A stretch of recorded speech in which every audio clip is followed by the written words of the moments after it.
Le journal Henri Ochocho.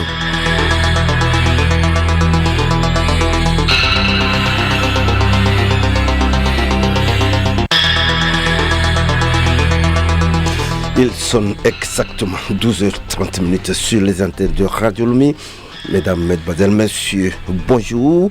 Les titres de ce journal, médias et fractures générationnelles, c'est le thème qui réunit depuis ce matin les acteurs des radios chrétiennes de l'Afrique francophone à Lomé. Cette 4e édition permettra aux participants de réfléchir sur les voies et moyens à mettre en œuvre pour inclure toutes les couches sociales dans les programmes des médias. Au Burkina Faso, c'est la confusion totale autour d'un convoi militaire français ayant quitté la ville de Kaya dans la nuit du samedi 20 au dimanche 21 novembre et n'est pas rentré à Ouagadougou où des dizaines de jeunes s'étaient déjà rassemblés à la sortie nord de la ville pour l'attendre. Aux dernières nouvelles, l'un des meneurs du blocus à Kaya a laissé entendre ce matin qu'il avait laissé partir le convoi mais à une seule condition, que celui-ci fasse machine arrière. Et puis l'Institut international pour la démocratie et l'assistance électorale IDEA, basé à Stockholm, vient de publier ce lundi son dernier rapport biennal sur la situation politique dans le monde. Le document donne l'impression que la démocratie est en danger. Le Brésil, l'Inde et même les États-Unis de Trump ont rejoint la liste des démocraties en recul. L'Afrique figure parmi les continents les plus touchés.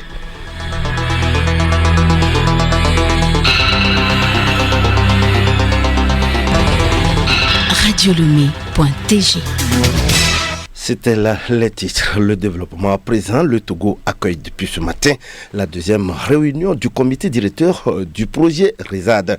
Il s'agit du projet d'amélioration de résilience agricole à la salinité par le développement et la promotion des technologies et de stratégies de gestion favorables aux producteurs vulnérables.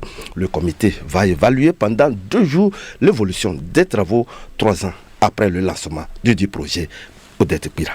Le projet RESAD est piloté au Togo par l'ITRA, l'Institut togolais de recherche agronomique.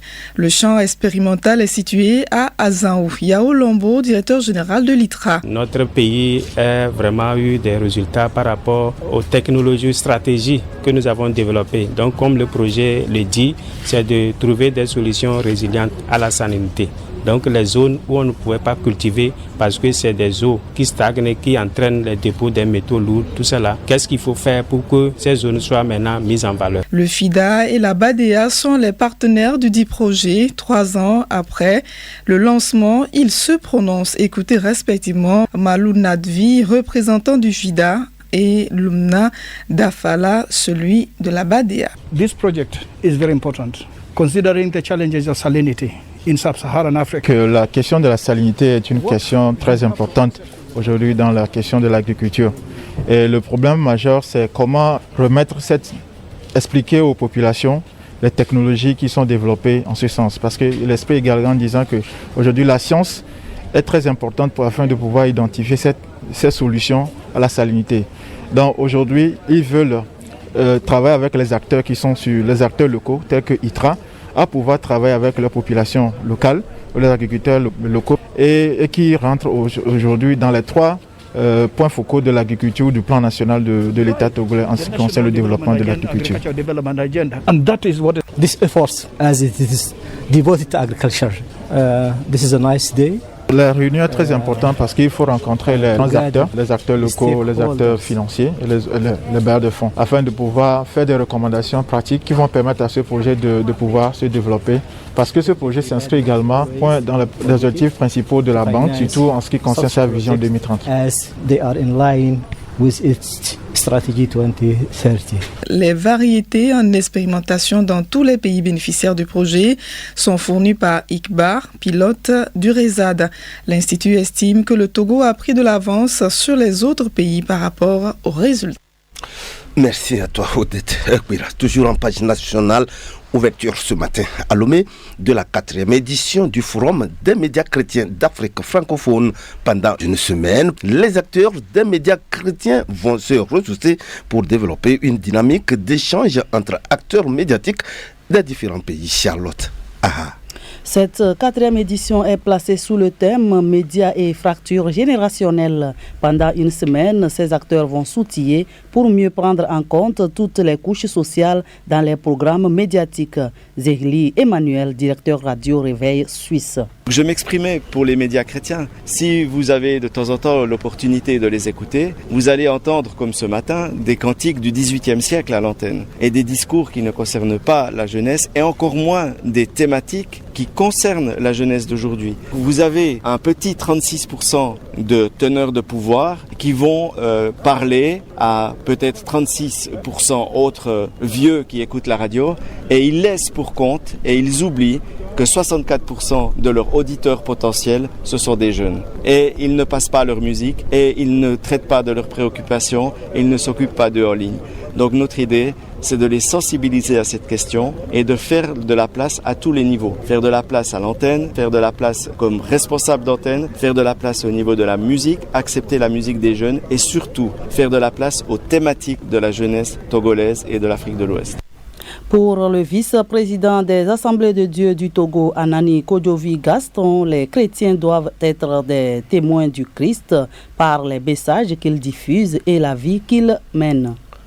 Et les médias jouent un rôle très important dans le salut des âmes, dans cette mission que Christ nous a confiée. Et il faut qu'ils assurent aussi la paix et la sécurité dans leur communication. Donc ce message, c'est un message qui doit être sain. Le message doit comporter, il doit refléter la pensée de Dieu à l'endroit de l'humanité. Et c'est d'où le salut que les hommes et les femmes doivent gagner. Il faut que le message assure la sécurité des peuples et leur assure aussi la paix, parce que c'est dans ce cadre-là que le message pourra être transmis. Et donc, il faut aussi acquérir des compétences appropriées à cette tâche afin de rompre avec l'amateurisme et d'être professionnel dans la tâche. Il faut établir un pont entre les générations afin que le message de Jésus-Christ, qui n'est pas un message d'acception de personnes, soit véhiculé et transmis par les journalistes, les médias qui sont sur les places, surtout dans nos pays africains. Cette rencontre a été initiée par le Centre international chrétien d'études, de recherche et d'information CICERI avec l'appui financier de Radio Réveil Suisse. Le directeur de cabinet du ministère de la Communication, Franck Msit, qui a ouvert les travaux au nom de son ministre de tutelle, s'est réjoui du thème choisi et a promis le soutien de son département. Merci à toi, Charlotte. Dernier élément en page nationale, le ministère de la Santé lance à partir de ce 22 novembre une campagne nationale accélérée de vaccination gratuite contre la Covid-19. Cette opération programmée jusqu'au 6 décembre cible essentiellement les personnes âgées de 18 ans et plus et se déroulera sur tout le territoire national. L'initiative soutenue par de nombreux partenaires s'inscrit dans le cadre de la nouvelle stratégie des autorités sanitaires. En effet, le Togo, qui dispose depuis quelques semaines de doses en quantité suffisante, entend rapprocher les équipes vaccinales des populations. L'objectif désormais est d'atteindre la barre des 2 millions de vaccinés.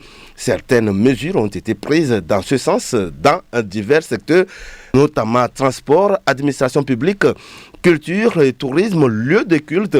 Et en attendant, la mobilisation des vaccins se poursuit. Hier soir, le pays a réceptionné 336 000 nouvelles doses de Johnson & Johnson offertes par les États-Unis via COVAX. Ce lot accueilli par la ministre déléguée chargée de l'accès universel aux soins, Mamesile Assi Agba, est la 4e contribution de l'administration Biden. Le journal Henri Ochocho. Actualité internationale à présent, cap sur le Burkina Faso, c'est la confusion totale autour d'un convoi militaire français ayant quitté la ville de Kaya dans la nuit du samedi 20 au dimanche 21 novembre. Il n'est pas rentré à Ouagadougou. Plusieurs témoins l'auraient aperçu à une cinquantaine de kilomètres au sud de Kaya. Pendant ce temps, des dizaines de jeunes attendaient son retour à Kaya. Parallèlement, il est difficile depuis hier de se connecter à l'Internet. La connexion est suspendue et aucune explication n'a encore été donnée par les fournisseurs d'accès. Léontine Atogima, des précisions. Selon une source concordante, le convoi aurait quitté le site tard dans la nuit en prenant la direction de Ouagadougou. Plusieurs témoins ayant emprunté ce trajet soutiennent avoir vu les camions stationnés dans la localité de Bissingé à une cinquantaine de kilomètres au sud de Kaya. Le convoi, selon la même source, se trouverait désormais à Loango, une trentaine de kilomètres de la capitale. La zone est sécurisée par les forces burkinabées. L'objectif était d'éviter tout simplement une nouvelle journée de face-à-face avec la population afin de faire redescendre la tension, selon le porte-parole de l'armée française. Le colonel Pascal Lani souligne que ce convoi destiné à ravitailler les forces françaises et leurs partenaires dans la lutte contre les groupes armés terroristes doit se rendre à Gao via le Niger. À partir de cette commune, il y a deux options. Soit revenir sur Ouagadougou, soit continuer vers Fadangourma dans la région de l'Est afin de se rendre au Niger. À Ouagadougou, des dizaines de jeunes s'étaient déjà rassemblés à la sortie nord de la ville pour l'attendre. À Fada Ngouma, les populations se mobilisent déjà pour faire barrage au convoi. Depuis dimanche, plusieurs regroupements ont été signalés dans la ville. L'un des meneurs du blocus à Kaya a fait comprendre ce matin qu'ils avaient laissé partir le convoi, mais à une seule condition, que celui-ci fasse machine arrière, c'est-à-dire le trajet Ouagadougou jusqu'à la frontière ivoirienne. C'est la seule issue que nous voyons pour ce convoi. Nous l'empêcherons de traverser le territoire burkinabé, a fait savoir ce manifestant. Et puis, l'Institut international pour la démocratie et l'assistance électorale, IDEA, basé à Stockholm, a publié ce lundi son dernier rapport biennal sur la situation politique dans le monde. Nous retrouvons Léontine Atogima. Entre coups d'État, les menaces sur les libertés, la montée des populismes, l'actualité donne souvent l'impression que la démocratie est en danger. Ce n'est pas qu'une impression. En 5 ans, le nombre de démocraties dans le monde est passé de 104 à 98, indique le dernier rapport de l'Institut international pour la démocratie et l'assistance électorale. Et lorsque l'on prend en compte des critères liés à la protection sociale basique, à la corruption, à l'indépendance des médias et à la justice qui sont aussi des conditions de la démocratie, le tableau n'est pas plus brillant. Le Brésil, l'Inde et même les États-Unis ont rejoint la liste des démocraties en recul où l'on trouve aussi 3 pays européens, la Hongrie, la Pologne et la Slovénie. Cette crise a été accentuée par celle du Covid-19, mais elle a commencé bien avant avec la montée des réseaux sociaux, des populismes et de la désinformation. L'Afrique figure parmi les continents les plus touchés. Il y a eu des progrès remarquables au début des années 1990 qui avaient donné beaucoup d'espoir à tout le monde. Mais le nombre de démocraties en Afrique est passé de 22 en 2015 à 18 en 2020, observe Simacha, chargé de superviser la rédaction du rapport de l'Institut. Les problèmes dans ces cas-là sont un pouvoir trop centralisé et des dirigeants qui restent au pouvoir au-delà de leur mandat. Si l'on ajoute à la liste des régimes autoritaires celle des démocraties en recul, ce sont aujourd'hui les 2/3 de la population mondiale qui sont privés de vraies démocraties. Et puis, une vague d'émotion a déferlé sur les réseaux sociaux guinéens après la mort samedi soir d'une jeune femme, Ma Sila. C'est son nom aurait été violé par le personnel d'une clinique privée avant de subir un avortement et des complications graves.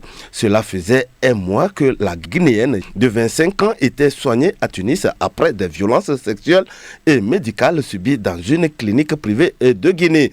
Cette histoire tragique tragique a provoqué l'indignation dans son pays. La mort de Massila a fait réagir jusqu'à la classe politique. Dans un communiqué, le Premier ministre a présenté ses condoléances au nom du président de la transition, le colonel Mamadi Doumbouya. Il a demandé à la ministre de la Justice de prendre toutes les mesures urgentes afin d'accélérer l'enquête en cours. Écoutez Radio Lomé sur le web sur le www.radiolomé.tg. Chronique juridique, et donc dans la chronique juridique de ce lundi, nous allons découvrir le projet gouvernance du monde du travail mis en œuvre depuis quelques années au Togo. C'est une production de Hélène Assabi. Depuis quelques années, le Togo, avec l'appui du Bureau international du travail et d'autres partenaires techniques et financiers, s'est engagé dans un processus de rénovation de sa gouvernance du monde du travail.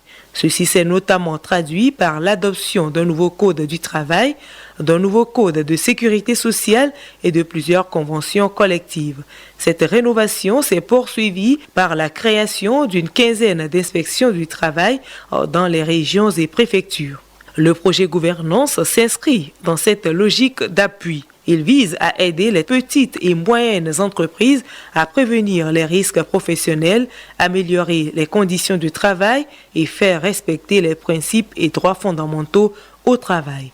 Marie-Christine Cohen, conseillère technique du Bureau international du travail. Il nous a semblé utile pour améliorer les droits des travailleurs, de renforcer également les missions de l'inspection du travail, favoriser leur accès à un travail plus décent, c'est-à-dire qui respecte davantage le droit du travail, l'accès à la protection sociale et également la liberté syndicale ou encore la non-discrimination dans le travail et dans l'emploi. Depuis son lancement en janvier 2017 au Togo, le projet gouvernance a permis aux services d'inspection du travail d'effectuer des visites expérimentales dans 320 unités de l'économie informelle, notamment dans les secteurs des bâtiments et travaux publics, de l'industrie extractive et du commerce. Une étude réalisée a fait l'état des lieux des moyens nécessaires au bon fonctionnement des services d'inspection du travail et d'identifier les pistes de mobilisation des ressources. Nous retrouvons Christine Cohen, conseillère technique du Bureau international du travail. Vous ne pouvez pas avoir de développement économique si votre force de travail n'a pas des bonnes conditions de travail. Parce que quand on n'a pas de bonnes conditions de travail, eh bien, on est souvent absent, on peut être malade, on a d'autres soucis. Voilà, donc c'est aussi un gage de renforcement de la productivité des travailleurs que de renforcer leurs droits. Le projet gouvernance financé par la France est mis en œuvre dans 5 pays africains: Togo, Burkina Faso, Côte d'Ivoire, Madagascar et Tunisie.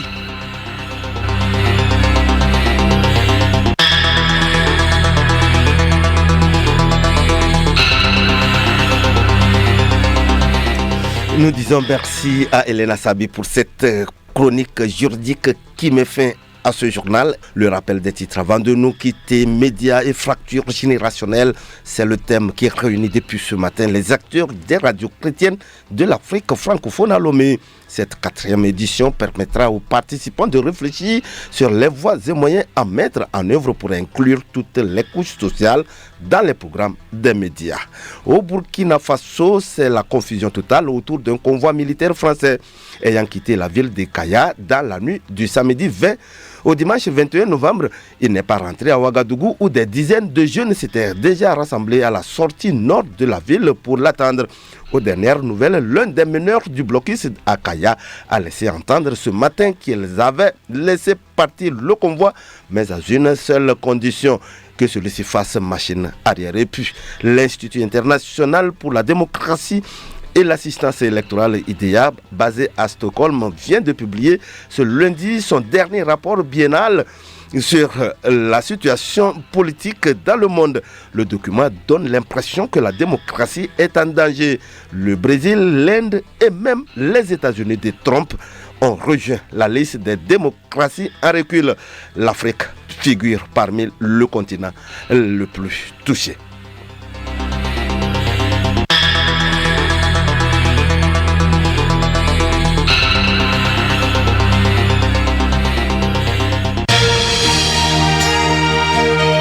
Radio Lomé, boîte postale 434, Email radiolomé@radiolomé.tg.